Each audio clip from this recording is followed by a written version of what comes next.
Okay, I am so excited about this interview. I am here with Dr. Heather Tedesco.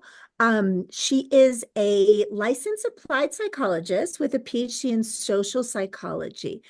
Even more importantly, she is one of the premier parent coaches in the DC area, which makes her a rare gem of a human to be speaking about in Let's Talk OCD, because we can really just ask the hard questions about what it's like to work with parents in family systems with OCD. So welcome, Heather.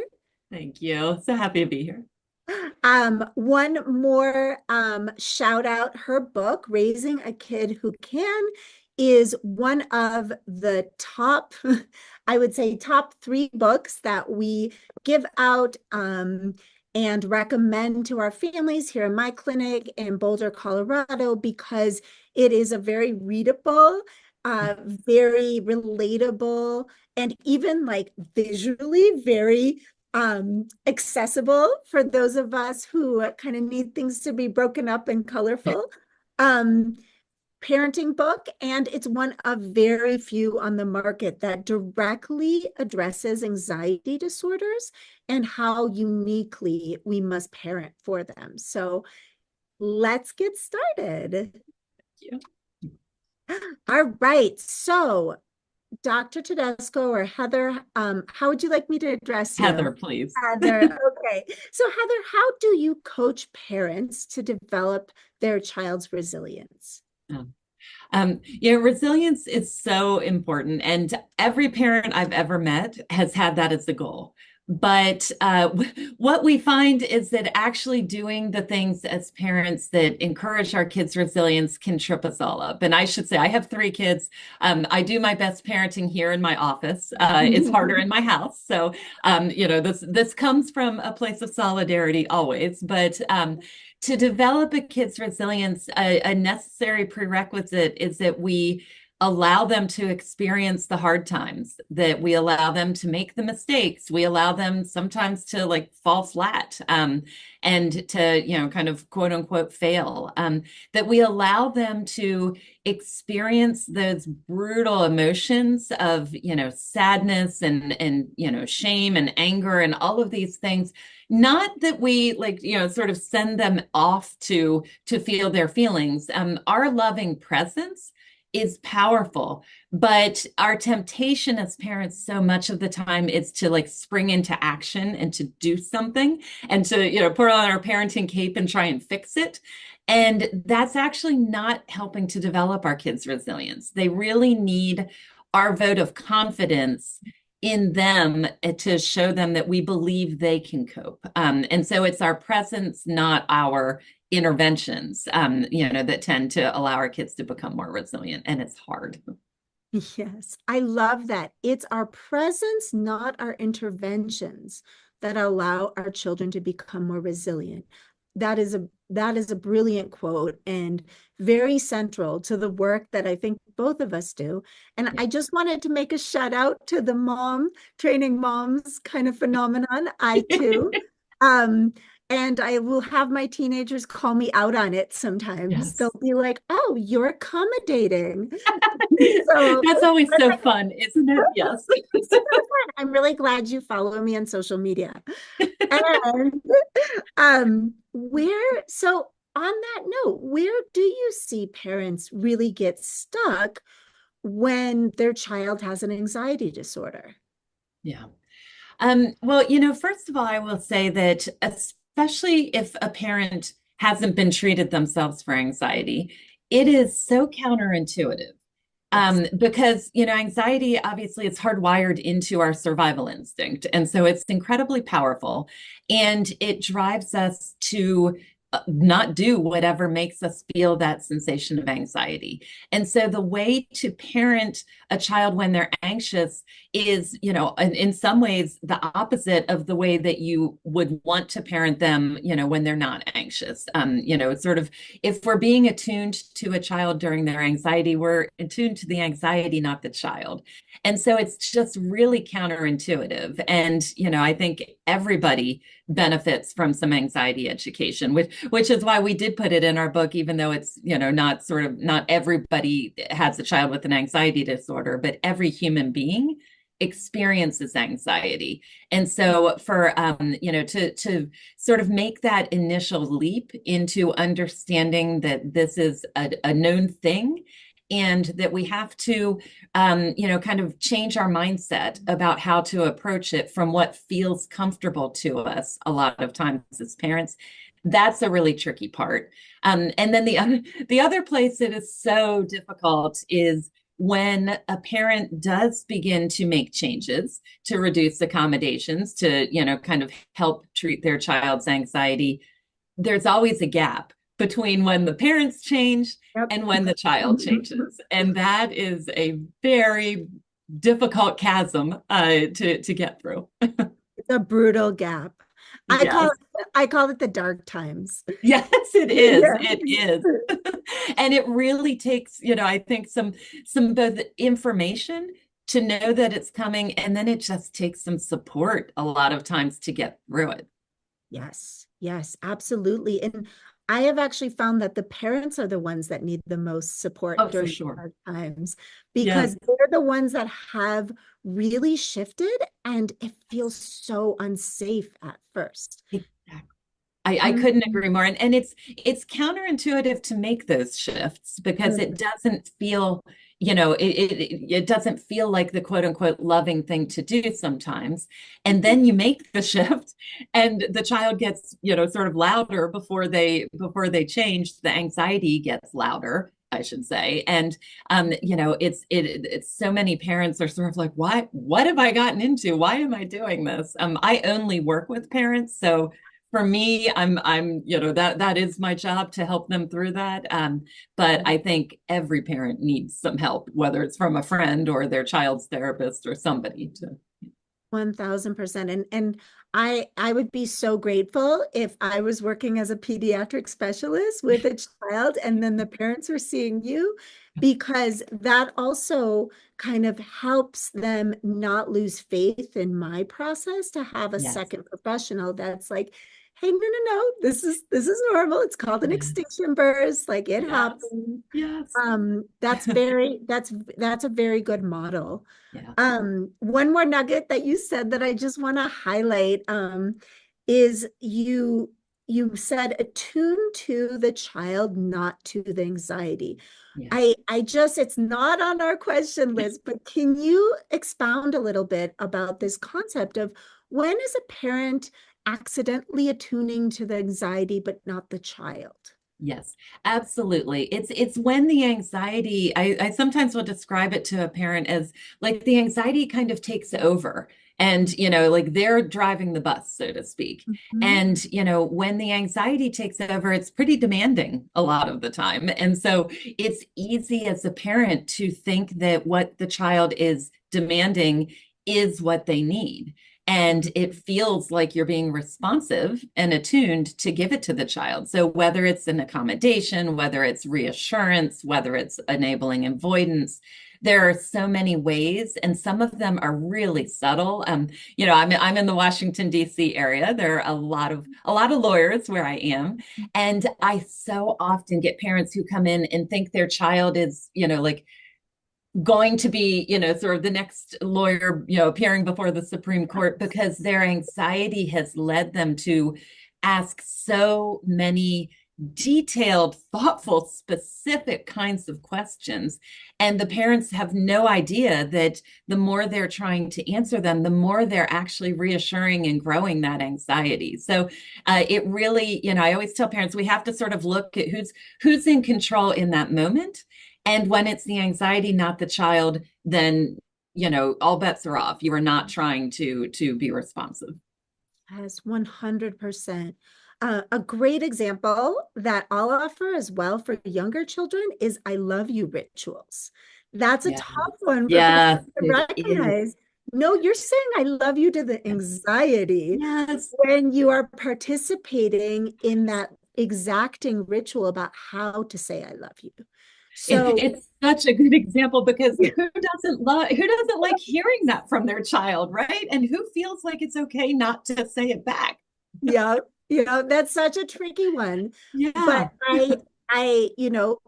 I say to parents, like, there are many different moments and ways to say, I love you. Wait until it's your child that Yes, is seeking that connection. Um, absolutely. so, how do you think that parents struggle? And this is a broad question, but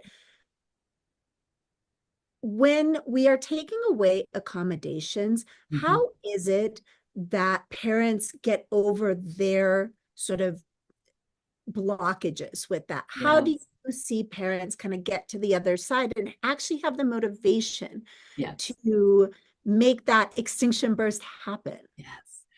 It's tough. And parents, I think, kind of vary in their speed at being able to get to that point, I will say. But I have sort of a completely unscientific formula that information plus motivation equals change. Mhm. And so I generally it depends on the parent, but I often will start with what's the goal, right?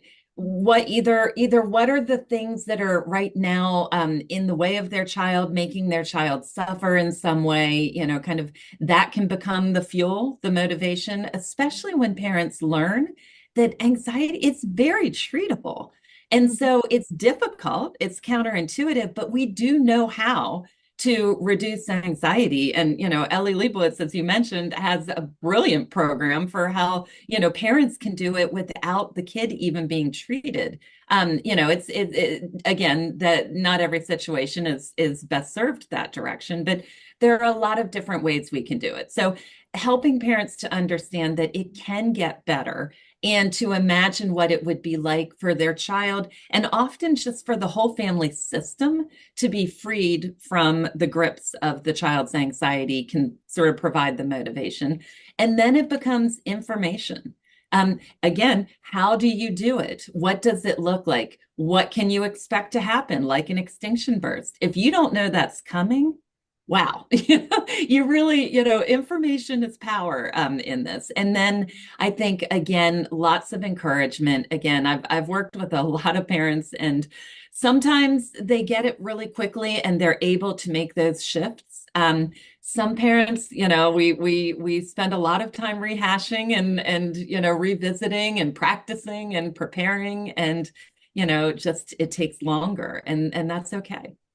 Yeah, absolutely. And I think you mentioned something that is key is make sure that your parent coach understands the research on this. That's something Yes. that Dr. Lebowitz does amazingly well is that he's a scientist of families, Yeah. and he will show strong data on how specific parental shifts affect pediatric anxiety. Exactly. And also the so-called failure to launch community, which is being retermed the highly dependent adult children. So as a quick plug for Dr. Leibowitz's Yes. programs, we will drop in the bio a link to his list of providers who have taken his training. If you don't live in the DC area or Colorado, please try to find a space provider in your area because that's really, in my opinion, gold standard for parental training with pediatric anxiety. Okay, so I love case examples. That's how Yeah. my brain learns. So if you could give me a case example of two parents that weren't on the same page, Mm. I think that's a really interesting paradigm for OCD treatment. Yes, absolutely. And one of the things that happens frequently in a family system is that, parents we come with different strengths and weaknesses, and sometimes parents polarize each other. And so a lot of it's really common for parents not to be on the same page. And anxiety in a child, it's difficult and it affects everybody, kind of living with that child and in that child's orbit. And parents, if they're not sort of aligned initially in their inclination, often they can then spiral. And a pattern that I see happen a lot is one parent is I will say sort of, maybe anxious themselves, either just, they are predisposed to their own anxiety or they're anxious about their child's anxiety. But there's sort of like the one parent who's like very much the accommodator, don't rock the boat. Let's, really try to, they just don't understand yet that that's not going to help the anxiety. And that often will sort of push the other parent to be more into the like the role of the minimizer, right?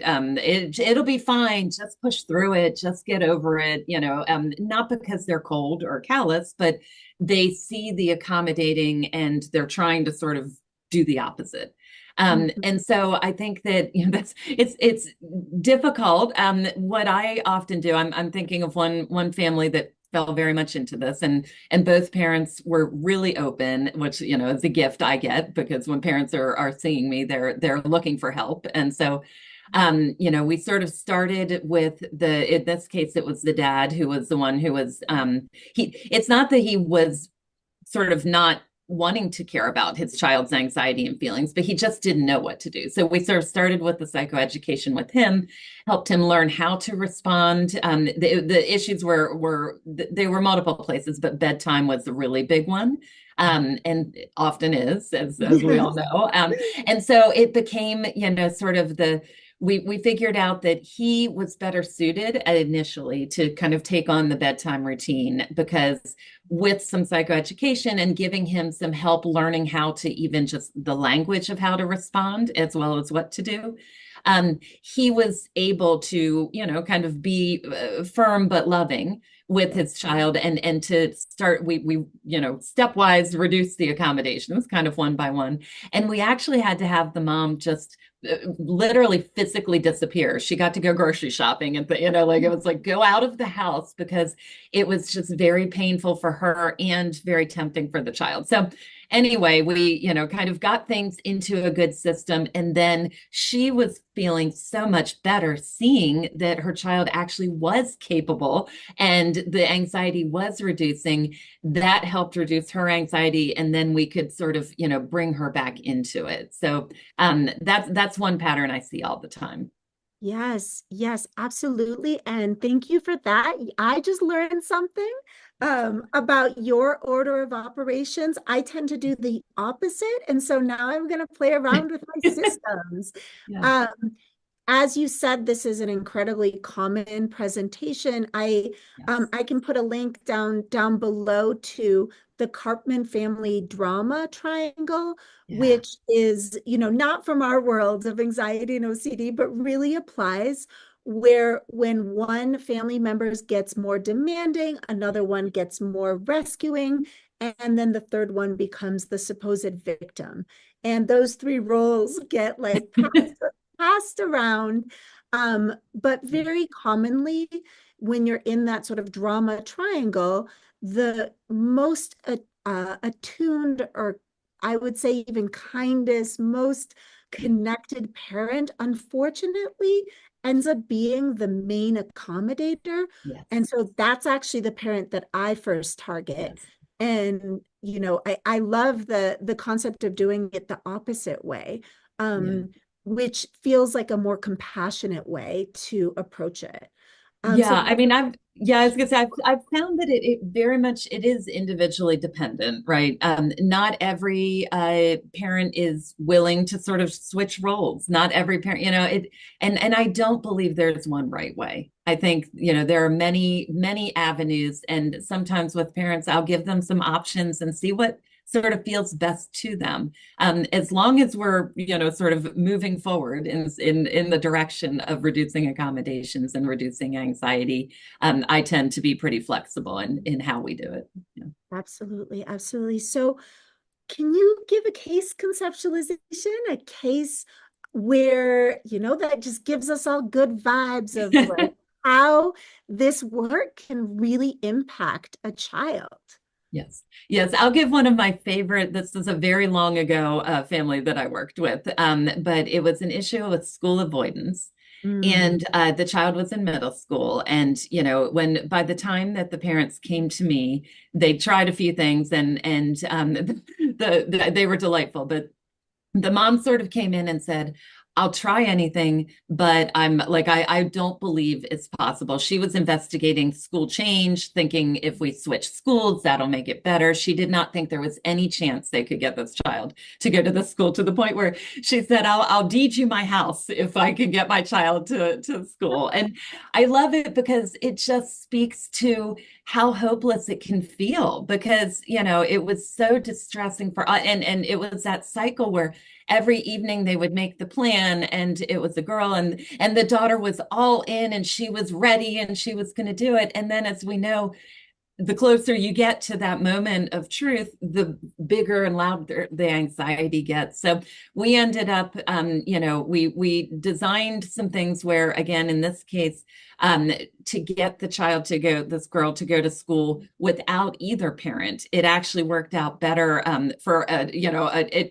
it ended up being a trusted relative, although we had a really unique experience where the principal of the school actually offered to come, because everyone loved this. Everybody saw how hard everyone was trying. Anyway, there was one time where the principal actually showed up and helped. But from then on, it was, a trusted family friend, making the handoff to a counselor, and bit by bit, we could sort of reduce that until it only took a matter of weeks, not even months. And she ended up being fine and having a wonderful life, and is now by now launched into adulthood, and has not had any similar issues. Beautiful. Thank you so much for sharing that story. And also because it accentuates the idea that it takes a village. It does take a collaborative effort. It can't be something that happens in the vacuum of just your child's therapist and your child.